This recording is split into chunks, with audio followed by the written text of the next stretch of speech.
Chapter 5 The Fiend Hunter. Searching for the whereabouts of her twin sister, Rachel, the Fiend Hunter, heads alone to the Dwarker Monastery. She senses the presence of fiends lurking in the shadows. And what's cracking, people? Anansi here, and welcome back to Ninja Gaiden. In the last one, we made our way to... Oh, excuse me, sir. I was doing the intro real fast. We made our way to the Vigor Empire, and we found Hans's bar, and we met Rachel here, who was described by a Black Spider clan ninja as a beauty who fights viciously. Oh yeah, she's quite the beauty, alright, and she wields a gigantic warhammer. It's an axe, they call it a warhammer. And she's apparently pretty complicated and voiced by Tara Strong. Yes, if you recognized her voice from that last cutscene, that's because she's Tara Strong.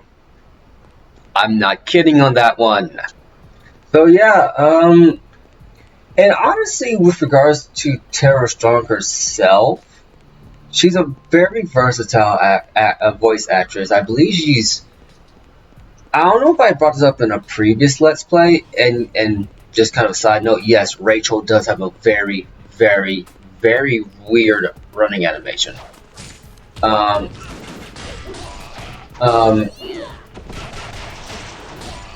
Strong essentially as far as the voice actress goes, she's pretty much voiced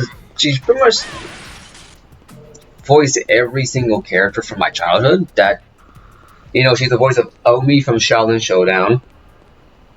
She was the voice of Raven from Teen Titans. And I believe she's using that voice here for Rachel. I believe she is. Don't quote me on that. Because honestly, it's kind of hard to tell, because she is honestly pretty good at least changing the inflections of her voice. Even though I do think she does have a default voice that she does use for, I would say, simple roles, or at the very least roles that require a lot of her attention. Though at least require a lot of time to do so. I don't think she does any extreme stuff that really puts unnecessary strain on her vocal cords. You don't want to burn that out. That's your door's locked. You don't want to burn that out. That's your main way of making money. But yeah, no, I believe she's using her Raven voice. More recently, I believe her more recent roles have her played Juliet Starling in Lollipop Chainsaw, and I believe it was Twilight Sparkle in the My Little Pony series. So yeah. Now, before we get more into that, how Rachel works is that she is a exclusive playable character to only the Sigma versions of Ninja Gaiden. In the previous version of Ninja Gaiden, she was just a cutscene only character. She's only there for basically plot relevance. You didn't get to play as her at all. These segments were added into the game to give her, I believe, more depth in terms of the story. And as a result, she doesn't have many chapters. I believe she only has almost 3 or 4 chapters.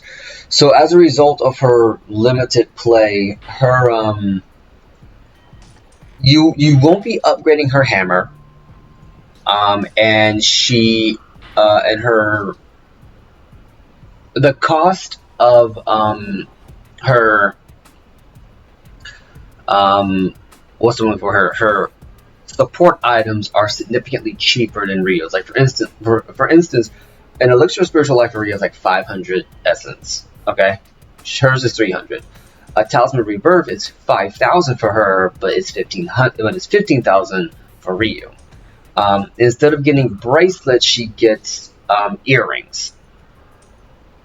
And I'm gonna tell you right now, the ones that you really want to get in terms of I want to say for Rachel is I would say the Earrings of Benediction, because I believe they increase how much essence you absorb, and it doesn't cost a lot to get it. She only and her equipment boils down to her Warhammer, her Peluda tail is basically her grappling hook. It's a device made from the sewn skin of an ancient fiend. It is flexible yet retains a sharp point. So it's basically her grappling hook / whip. That's her long range ability. We don't have her sorcery because she only uses sorcery, not nimble, because she's part fiend. Here's her items. She gets her own valuable slot. Her accessories are, believe it or not, earrings, hairstyle, and glasses. I'll let you know right now, I have yet to find the glasses in this game. I believe you get them if you beat the game on hard mode, but you do get different hairstyles and different earrings. So that's just something to keep in mind going forward. Now, Rachel as a character, she was originally... She's pretty much a powerhouse, you know. Even on normal mode, Dwarka Monastery key. So we can head back to the monastery. Even in what's the word? Even on normal mode, her moveset and the fact that she's a freaking powerhouse. She hits like a tank. She's not... you don't have to worry about getting overwhelmed with her as a character, because she has mostly because of like this kicking combo she has. Her and this and that that flip that allows her to essentially get redirect around enemies that would normally give her trouble. And the fact that her hammer has this AoE/range attack that can essentially one-shot most enemies. Another thing I forgot to mention, that if you do a successful ultimate technique, which is this right here, you actually get more essence from killing enemies. So it helps to try to do that. I'm not sure if I brought it up earlier, but it helps to try to do that as much as you can, just so you can build up your essence orbs, your essence supply.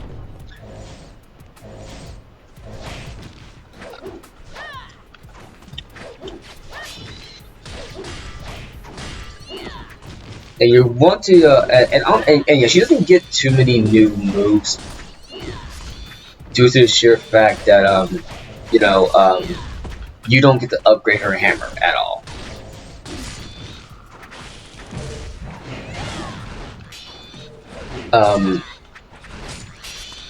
Well, you don't get to upgrade her weapon as her, because you don't really need to.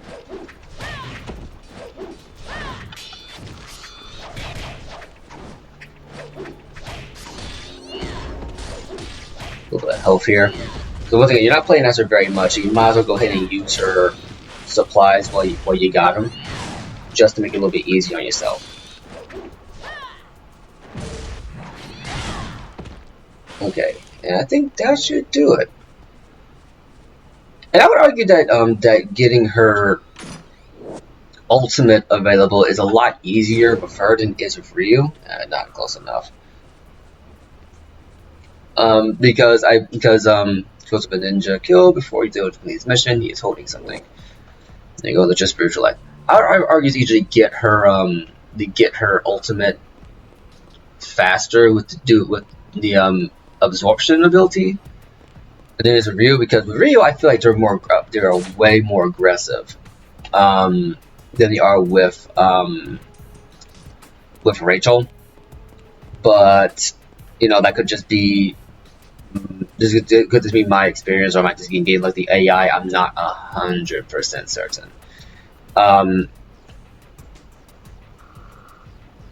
But beyond that, there's not a whole lot else to tell with her in terms of fighting styles. In terms of fighting style, she cannot run on walls. If you try to run on walls, she'll just jump off. She can't run up walls. She's nowhere near as acrobatic as Ryu is.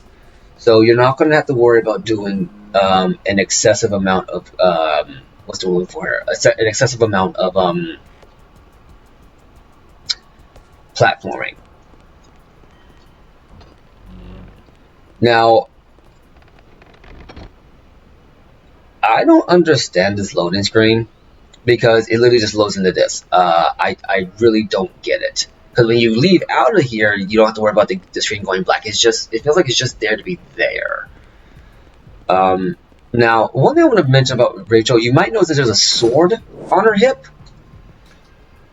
I feel like a missed opportunity is using that sword. Yeah, they don't use the sword. Altar Hall. Yeah, they don't make use of that sword at all. It feels like it's just there to be there as part of her design. And I mean, it speaks to the fact that, you know, she's very clearly designed to be stylish, essentially this kind of cool sex appeal character.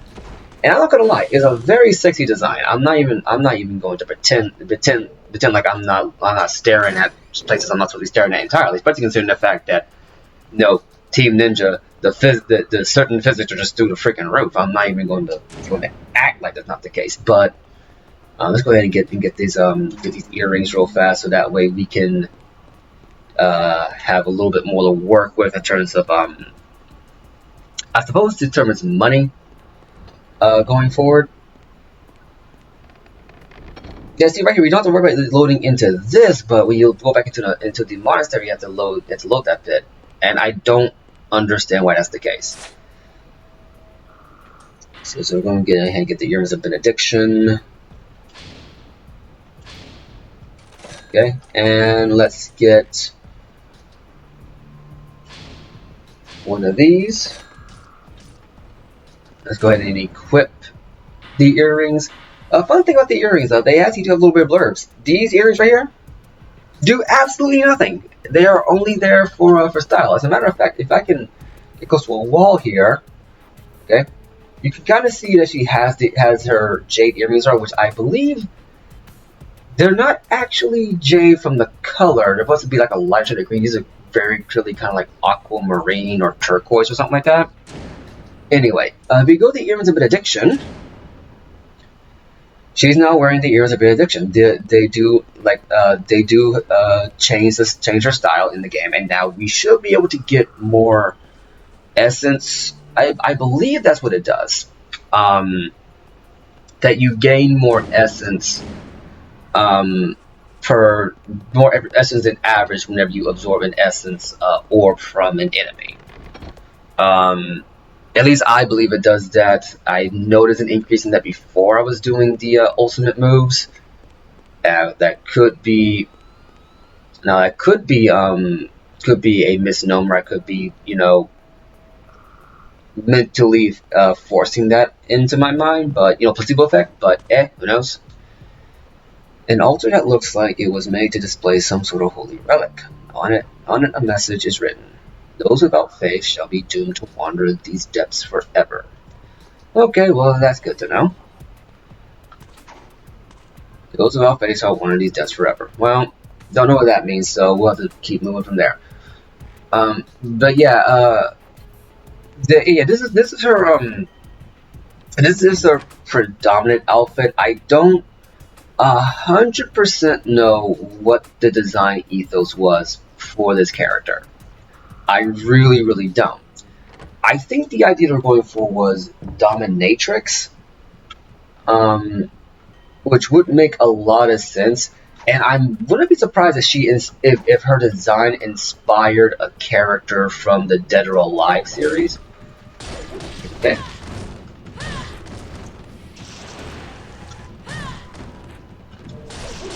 go. Off of his head. Off of your head too. And off of your head as well. You guys are just not this is just not your day.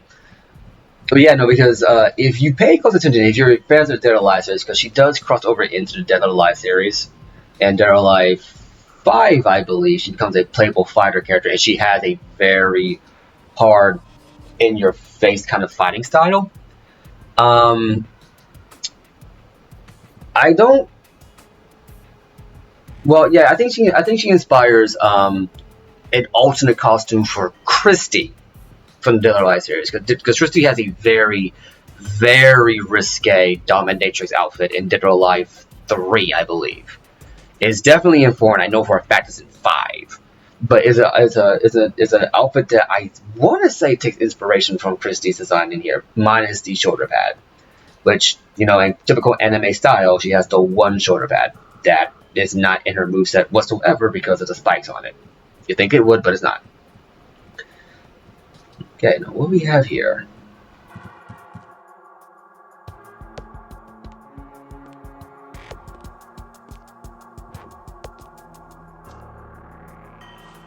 In an age when chaos ruled all, the bloodlines of all the ancient tribes were mixed, and their traits were passed on to the fiends. Then there were the twin fiend sisters, Nike, fiend of destruction, and Ishtaros, fiend of creation. The bloodline they began invited the awakening of an entire new race of fiends. Those who have awakened to become fiends may only find freedom in death. Only in death.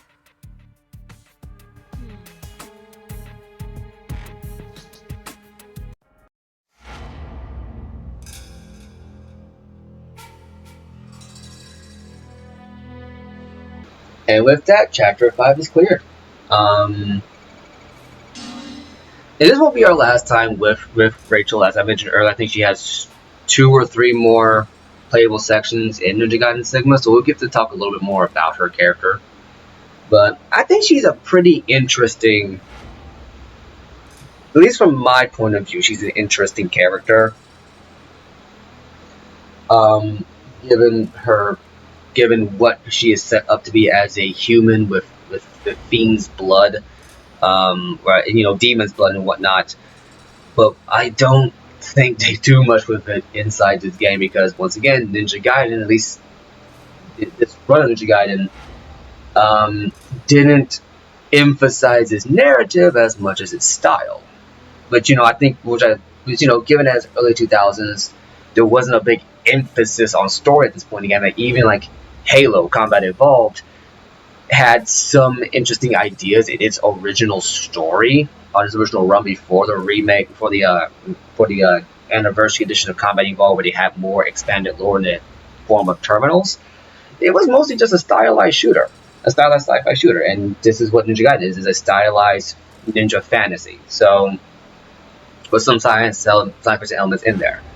And, you know, we'll get more into that next time. But right now, let's see what our rank is. Common Hunter. I did not do that well, and I want to say it's because I didn't finish